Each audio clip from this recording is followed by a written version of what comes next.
കൂടുതൽ പറഞ്ഞ് നിങ്ങൾ പൊലിപ്പിക്കേണ്ട ഒരു തേങ്ങയും ആയില്ല. അങ്ങനെയാണെങ്കിൽ ക്ലാസ് റൂമിനകത്ത് കുട്ടികളെ പാമ്പ് കടിച്ചു. ജനങ്ങൾ മടുത്ത് അവരുടെ ഭരണം മാറി മാറി കുറേ വർഷം കൊണ്ട് ഭരിച്ചു. എന്ത് നേട്ടമാണ് ജനങ്ങൾക്ക് ഉണ്ടാവുന്നത്? മടുത്ത്, ജനം മടുത്തു. കോൺഗ്രസിന്റെ ഒരു പ്രകടന പത്രികയുണ്ട്, അതായത് ഇന്ദിരാ ഗ്യാരണ്ടി എന്ന് പറഞ്ഞിട്ട്. അതിനകത്ത് സ്ത്രീകൾക്ക് KSRTC സൗജന്യ യാത്ര. ഞങ്ങൾക്ക് സൗജന്യം വേണ്ട, അതല്ലേ പ്രശ്നം. ഞങ്ങൾക്ക് സൗജന്യം വേണ്ട. ശബരിനാഥ് ജയിക്കും എന്നൊക്കെയാണ് പറയുന്നത്. ശബരിനാഥ് പറഞ്ഞത് ശബരിനാഥ് ജയിക്കണമെന്നുണ്ടോ? എന്ത് വികസനമാണ് നടത്തിയത്? വികസനം എന്ന് നിങ്ങൾ ഉദ്ദേശിക്കുന്നത് എന്തുവാണ്?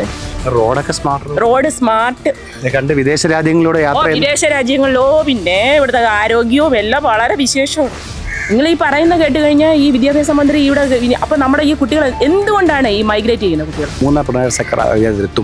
ആത്മാർത്ഥമായിട്ടും പറയുവാണെങ്കിൽ എനിക്ക് ആഗ്രഹമുണ്ട്. കാരണം അതോടെ ഈ ദുരിതം കേരളത്തിൽ നിന്ന് അങ്ങ് ഒഴിഞ്ഞു പോകും. നേമത്തെ തെരഞ്ഞെടുപ്പ് വളരെ ആകാംക്ഷയോടുകൂടിയും കേരളം ഉറ്റുനോക്കുന്നൊരു തെരഞ്ഞെടുപ്പാണ്. നേമത്തെ റിസൾട്ട് ഇവിടെ ആർക്കായിരിക്കും വിജയം? ഇവിടെ ഉറപ്പായിട്ടും 100% രാജീവ് ചന്ദ്രശേഖർജിയാണ് ചെയ്യുന്നത്.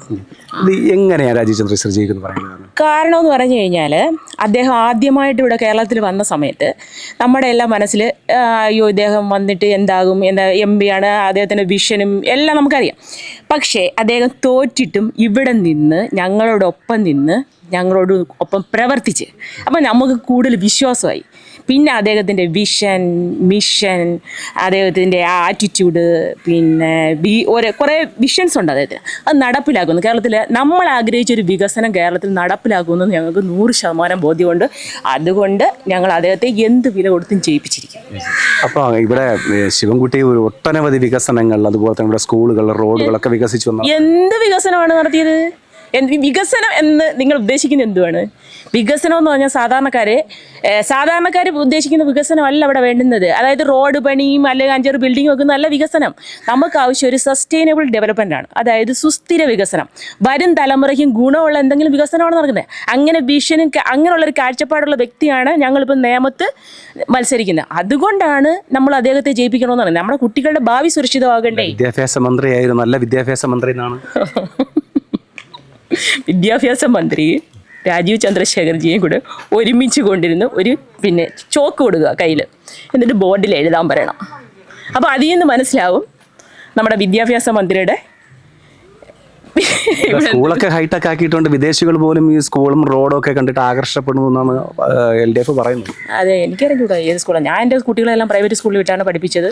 ഇനിയിപ്പം കുട്ടികൾ ഹയർ സ്റ്റഡീസിന് പോകണമെങ്കിൽ വിദേശത്ത് പോകേണ്ട ഒരു അവസ്ഥയാണ് ഇപ്പോൾ ഉള്ളത്. അപ്പോൾ എവിടെയാണ് ഇവർ ഇങ്ങനെ വികസനങ്ങൾക്കും വിദ്യാഭ്യാസ മേഖലയിൽ ഉണ്ടാക്കിയെന്നൊന്നും എനിക്കറിഞ്ഞൂടാ. അപ്പോൾ ഇവിടെ ശബരിനാഥിൻ്റെ ഒരു സാന്നിധ്യമുണ്ട്. കഴിഞ്ഞ പ്രാവശ്യം മുരളീധരൻ തവണ അതിന് പകരം ശബരിനാഥാണ്. ശബരിനാഥ് ജയിക്കും എന്നൊക്കെയാണ് പറയുന്നത്. ആരാ പറഞ്ഞത്? ശബരിനാഥ് പറഞ്ഞതും ശബരിനാഥ് ജയിക്കണമെന്നുണ്ടോ? അല്ല, അവർ ഭയങ്കര കോൺഫിഡൻസ്. കാരണം രാജീവ് ചന്ദ്രശേഖറിന് എതിരുണ്ട്. അതുപോലെ രാജീവ്ജിയുമായിട്ട് കോമ്പീറ്റ് ചെയ്യാൻ മാത്രമുള്ള എന്ത് ക്വാളിറ്റിയാണ് മറ്റു 2 കാൻഡിഡേറ്റിനുള്ളത്? അത് ജനങ്ങൾ തീരുമാനിക്കേണ്ട കാര്യമാണ്. ഞാൻ ഇപ്പോൾ ഒരാളെ കുറ്റപ്പെടുത്തിയോ താഴ്ത്തിയോ പറയുന്നതല്ല. ജനങ്ങൾക്ക്, പ്രത്യേകിച്ച് സ്ത്രീകൾക്ക്, നമ്മൾ സ്ത്രീകളുടെയൊക്കെ മനസ്സിലൊരു കാഴ്ചപ്പാടെന്ന് പറഞ്ഞാൽ എപ്പോഴും നമ്മൾ ചിന്തിക്കുന്നത് നമ്മുടെ കുട്ടികളെക്കുറിച്ചാണ്. അവരുടെ ഫ്യൂച്ചറിനെ കുറിച്ചും അവരുടെ കരിയറിനെ കുറിച്ചും ആണ് നമ്മളെപ്പോഴും ചിന്തിക്കുന്നത്. അപ്പോൾ സ്വാഭാവികമായിട്ടും ഈ സ്ത്രീകളുടെ വോട്ട് ആർക്കായിരിക്കും അവർ കൊടുക്കുന്നത്? ഇവിടെ രാഷ്ട്രീയം ഇല്ലാതെ സ്ത്രീകൾ, അതായത് ഞാൻ പൂങ്കുളംപാടിലുള്ള ആളാണ്. പൂങ്കുളംപാട് കമ്മ്യൂണിസ്റ്റിൻ്റെ കോട്ടയായിരുന്നു. കഴിഞ്ഞ പ്രാവശ്യം രാജീവ് ചന്ദ്രശേഖർജി മത്സരിച്ച സമയത്താണ് ഇവിടെ 2ാം സ്ഥാനത്ത് വന്നത്. ഉറപ്പിച്ച് പറയാൻ പറ്റും. രാജീവ് ചന്ദ്രശേഖർജി മത്സരിച്ച സമയത്ത് 1ാം സ്ഥാനം. ഞാൻ നേരത്തെ മത്സരിച്ചാണ്, ഞാൻ 2ാം സ്ഥാനത്ത് വന്നത്, സോറി. അപ്പോൾ എങ്ങനെയാണ് വോട്ട് കയറിയെന്ന് അറിയാമോ? സ്ത്രീകൾ, വീട്ടമ്മമാരുടെ വോട്ടാണ് ഞങ്ങൾ വാങ്ങിച്ചു കൊടുത്തത്. വീട്ടമ്മമാർ. അല്ല, ഇപ്പോൾ കോൺഗ്രസിന്റെ ഒരു പ്രകടന പത്രികയുണ്ട്, അതായത് ഇന്ദിരാ ഗ്യാരണ്ടി എന്ന് പറഞ്ഞിട്ട്. അതിനകത്ത് സ്ത്രീകൾക്ക് KSRTC സൗജന്യ യാത്ര. ഞങ്ങൾക്ക് സൗജന്യം വേണ്ട, അതല്ലേ പ്രശ്നം. ഞങ്ങൾക്ക് സൗജന്യം വേണ്ട. ഞങ്ങൾക്ക് നല്ല ആരോഗ്യമുണ്ട്, അധ്വാനിച്ച് നല്ല വിദ്യാഭ്യാസമുണ്ട്, അധ്വാനിച്ച് ജീവിക്കാനാണ് ഞങ്ങൾക്ക് താല്പര്യം. സൗജന്യം ഞങ്ങൾക്ക് വേണ്ട. എനിക്ക് കേരളത്തിൽ ഞങ്ങൾക്ക് വേണ്ടുന്നത് നാടിൻ്റെ വികസനമാണ്. ആര് ചോദിച്ച സൗജന്യം അവരോടൊക്കെ? അല്ല, അങ്ങനെയാണെങ്കിൽ ഒരു ചോദ്യം, ഈ കേരളം അടുത്ത പ്രാവശ്യം ആരായിരിക്കും ഭരിക്കുക? അടുത്ത പ്രാവശ്യം ഡെഫിനറ്റ്ലി BJP ഭരിക്കും. കാരണം ഇവിടുന്ന് ജനങ്ങൾ മടുത്ത്. ഈ തെരഞ്ഞെടുപ്പ് BJP ആയിരിക്കും. കേരളം ഭരിക്കുമെന്ന് എനിക്കറിയില്ല. ഒരു 16 സീറ്റ്, ഈ 16 മുതൽ ഒരു 20 വരെ സീറ്റ് കിട്ടാമെന്നാണ്. ബുദ്ധിയുള്ളവരാണെങ്കിൽ BJP വോട്ട് ചെയ്യും. മനസ്സിലായില്ലേ? പിന്നെ നേമവും തിരുവനന്തപുരത്ത് 4 മണ്ഡലവും ചെയ്യും. നേമം ഉറപ്പാണ്, അതിനൊരു യാതൊരു മാറ്റമില്ല. ജയിപ്പിച്ചിരിക്കും ഞങ്ങൾ, അതാണ്. നമ്മൾ വിദ്യാഭ്യാസ മന്ത്രിയുടെ കാലഘട്ടത്തെക്കുറിച്ച് പറയുമ്പോൾ ഇപ്പോൾ അവർ അവകാശപ്പെടുന്നതും പറയുന്നതായിട്ടുണ്ട്. സ്കൂളുകൾ ഹൈടെക്കായി, ക്ലാസ് റൂമുകൾ സ്മാർട്ട് റൂമുകളായി, പിന്നെ അതുപോലെ തന്നെ എല്ലാ സ്കൂൾ കെട്ടിടങ്ങളെന്ന് പറഞ്ഞാൽ ഇപ്പോൾ 5 സ്റ്റാർ ഹോട്ടലിന് സമാനമായിട്ടുള്ള സ്കൂൾ കെട്ടിടങ്ങളാണ്. അപ്പോൾ അങ്ങനെയൊക്കെ അത് വികസിപ്പിച്ചത് കൂടുതൽ പറഞ്ഞ് നിങ്ങൾ പൊലിപ്പിക്കേണ്ട ഒരു തേങ്ങയും ആയില്ല. അങ്ങനെയാണെങ്കിൽ ക്ലാസ് റൂമിനകത്ത് കുട്ടികളെ പാമ്പ് കടിച്ചു, പിന്നെ കെട്ടിടം ഇടിഞ്ഞു വീണു, എന്തെല്ലാം പ്രശ്നങ്ങളുണ്ടായിട്ട് ഓക്കെ അതെല്ലാം വിട്ടേര്. അങ്ങനെ നല്ലൊരു വിദ്യാഭ്യാസ മന്ത്രിയായിരുന്നു, സാധാരണക്കാരോട് അല്പമെങ്കിലും കമ്മിറ്റ്മെൻ്റ് ഉള്ള ഒരു വിദ്യാഭ്യാസ മന്ത്രി എന്തുകൊണ്ട് PM ശ്രീ കേരളത്തിൽ നടപ്പിലാക്കിയില്ല? സാധാരണക്കാരായ കുട്ടികൾക്ക് ഉന്നത വിദ്യാഭ്യാസം, നല്ല വിദ്യാഭ്യാസവും ഹൈടെക് സ്കൂളും ഉണ്ടാക്കാൻ വേണ്ടിയില്ലേ PM ശ്രീ പദ്ധതി ബാക്കി എല്ലാ സ്റ്റേറ്റിലും നടപ്പിലാക്കുന്നത്? എന്തുകൊണ്ട് കേരളത്തിൽ അത് അവർ അംഗീകാരം കൊടുത്തില്ല? അങ്ങനെ അല്പമെങ്കിലും സാധാരണക്കാരോട് സ്നേഹം ഉണ്ടായിരുന്നെങ്കിൽ അത് ചെയ്യൂലേ? ആ ഒറ്റ കാര്യം എന്തുകൊണ്ട് ചെയ്തില്ല? പിന്നെ എന്ത് ഹൈടെക്കാണ് കേരളത്തിൽ സ്കൂളിൽ നടപ്പിലാക്കിയത്? റോഡൊക്കെ റോഡ് സ്മാർട്ട് കണ്ട് വിദേശ രാജ്യങ്ങളിലൂടെ യാത്ര വിദേശ രാജ്യങ്ങളിലോ, പിന്നെ ഇവിടുത്തെ ആരോഗ്യവും എല്ലാം വളരെ വിശേഷമാണ്. മുഖ്യമന്ത്രിക്ക് പൈസ ഉണ്ട്, അങ്ങനെ ഫാമിലിയും വല്ല വിദേശത്തൊക്കെ പോയി ചികിത്സ നടത്തും. ഈ സാധാരണക്കാരൻ എന്ത് ചെയ്യും? എന്താണ് ചെയ്യുന്നത്? അപ്പോൾ ആശുപത്രികളുടെയൊക്കെ പ്രവർത്തനമൊക്കെ കൂടിയെന്നും നല്ല രീതിയിലൊക്കെ ഭയങ്കര നല്ലതാണ്. എങ്കിൽ പിന്നെ ഈ മുഖ്യമന്ത്രി വിദേശത്ത് പോകുന്നത് എന്തിനാണ്? അത് പറ. ഇന്നത് ഒരു ഗവൺമെൻറ് ആശുപത്രി ചെന്നപ്പോഴത്തേക്കും നിലത്താണ് കിടക്കുന്നത് ആൾക്കാർ, കൈ ഒഴിഞ്ഞതും കാലൊഴിഞ്ഞതും എല്ലാം നിലത്താണ് കിടക്കുന്നത്. നമ്മുടെ ഇപ്പോഴത്തെ രാഷ്ട്രീയ സാഹചര്യം പറയുന്നത് 3ാം പിണറായി സർക്കാർ അധികാരത്തിലെത്തും എന്നാണ് പറയുന്നത്. 3ാം പിണറായി സർക്കാർ അധികാരത്തിലെത്തും. ആത്മാർത്ഥമായിട്ടും പറയുവാണെങ്കിൽ എനിക്ക് ആഗ്രഹമുണ്ട്. കാരണം അതോടെ ഈ ദുരിതം കേരളത്തിൽ നിന്ന് അങ്ങ് ഒഴിഞ്ഞു പോകും. അതോടെ ജനം വെറുതെ പശ്ചിമ ബംഗാളിലും ത്രിപുരയിലും ഒക്കെ സംഭവിച്ചതുപോലെ ജനങ്ങൾ രക്ഷപ്പെടട്ടെ, ഒരിക്കൽ കൂടെ വരട്ടെന്നാണ് എൻ്റെ ഒരു ആഗ്രഹം. വിദ്യാഭ്യാസ മേഖല നമ്മളിപ്പോൾ വിദ്യാഭ്യാസ മന്ത്രി നിൽക്കുന്നതുകൊണ്ടാണ് വിദ്യാഭ്യാസ മേഖലയിൽ വളരെയധികം പുരോഗതിയും, പിന്നെ അതുപോലെ തന്നെ പുസ്തകങ്ങൾ നേരത്തെ എത്തിക്കുന്നു, പിന്നെ നല്ല ക്വസ്റ്റ്യൻസ്, പിന്നെ കുട്ടികളെല്ലാവരും ജയിച്ചു വരുന്നൊരു സിസ്റ്റം, അങ്ങനെയുള്ള നല്ല വിദ്യാഭ്യാസ മേഖലയിലൊക്കെ നല്ല സമഗ്രമായ വികസനങ്ങളാണ് LDF സർക്കാർ നടപ്പിലാക്കിയിട്ടുള്ളത്. ജീവിക്കുന്നത് അല്ല, എനിക്കൊരു സംശയമുണ്ട്. ഈ DPEP അതുപോലെ കുറേ വിദ്യാഭ്യാസം ഇവർ കൊണ്ടുവന്ന സംഭവം വെച്ചിട്ട് ഏതെങ്കിലും ഒരു കുട്ടിക്ക് മലയാളത്തിൽ 4 വാക്ക് ഒരു സെൻറ്റൻസ് കറക്റ്റായിട്ട് എഴുതാം. ഈ ഗവൺമെൻറ് സ്കൂളിൽ പഠിക്കുന്നത്, ഗവൺമെൻറ് സ്കൂളിൽ ഞാൻ പുച്ഛിച്ച് പറയുന്നതല്ല, ഏതെങ്കിലും ഒരു കുട്ടിക്ക് കറക്റ്റായിട്ട് എഴുതാൻ അറിയാം, മലയാളം വായിക്കാറ്. ഈ 10ാം ക്ലാസ്സിൽ എല്ലാവരെയും പാസ്സാക്കി വിട്ടെന്ന് പറഞ്ഞിട്ട് ഈ വിദ്യാഭ്യാസത്തിൽ വികസനം ഉണ്ടായെന്ന് പറയാൻ പറ്റുമോ? നിങ്ങൾ ഈ പറയുന്ന കേട്ട് കഴിഞ്ഞാൽ ഈ വിദ്യാഭ്യാസ മന്ത്രി ഇവിടെ അപ്പം നമ്മുടെ ഈ കുട്ടികൾ എന്തുകൊണ്ടാണ് ഈ മൈഗ്രേറ്റ് ചെയ്യുന്ന കുട്ടികൾ വേറെ സ്ഥലത്തിലോട്ട്?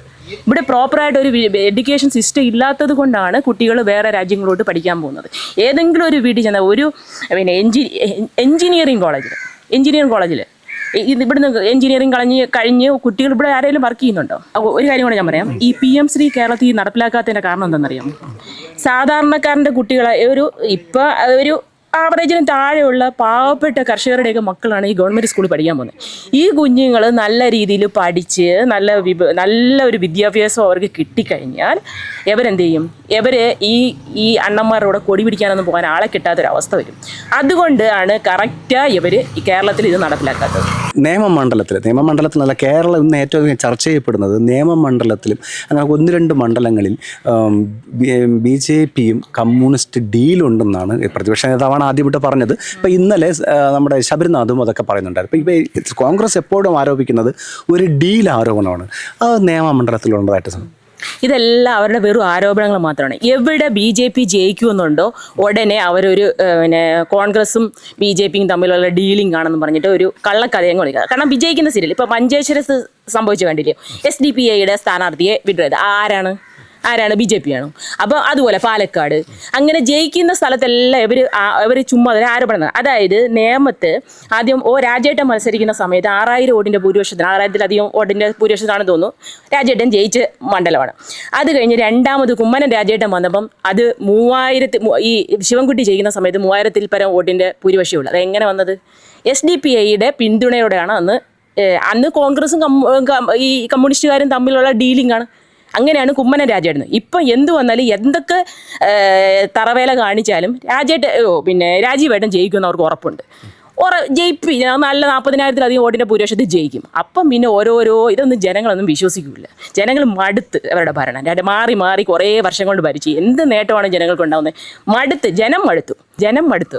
ജനങ്ങൾ മാറി അവരുടെ ഉള്ള ഒരു ഭയങ്കരമായിട്ട് തന്ത്രങ്ങൾ വരെയാണ്. ഈ തന്ത്രങ്ങളൊന്നും ഇപ്രാവശ്യം നേമത്ത് നടപ്പിലാവില്ല.